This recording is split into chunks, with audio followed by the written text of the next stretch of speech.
বর্তমান করোনা পরিস্থিতি মোকাবেলায় তৎপর ভারতীয় জনতা যুব মোর্চা। বর্তমান পরিস্থিতিতে যুব মোর্চার পক্ষ থেকে যেসব কর্মসূচি হাতে নেওয়া হয়েছে সে প্রসঙ্গে সদর জেলা যুব মোর্চার উদ্যোগে বুধবার এক সাংবাদিক সম্মেলনের আয়োজন করা হয়।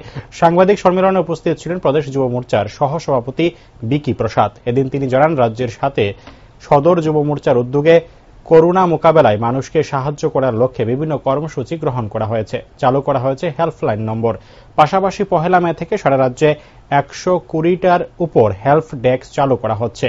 এছাড়াও রাজ্যের রক্তের যোগান বৃদ্ধি করতে আগামী 27 এপ্রিল রক্তদান শিবিরের আয়োজন করা হবে বলে জানান তিনি। এছাড়াও এদিনের সাংবাদিক সম্মেলনে প্রদেশ যুব মোর্চার সহসভাপতি বিকি প্রসাদ 18 বছরের উপর প্রত্যেক জনগণকে টিকাকরণের সিদ্ধান্ত গ্রহণ করার জন্য দেশের প্রধানমন্ত্রী নরেন্দ্র মোদী এবং রাজ্যের মুখ্যমন্ত্রী বিপ্লব কুমার দেবকে ধন্যবাদ জানান।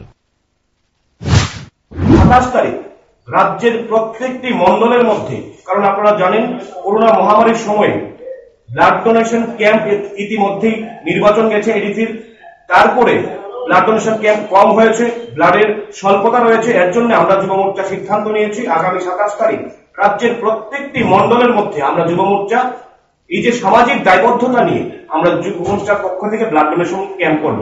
রাজ্যের 7টা মণ্ডলেই আমরা ব্লাড ডোনেশন ক্যাম্প করতে যাচ্ছি আগামী 27 তারিখ।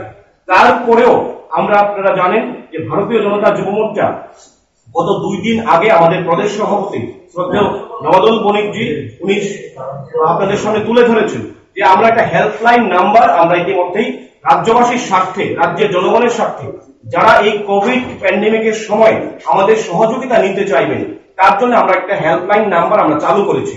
সেটা হলো 8132961101।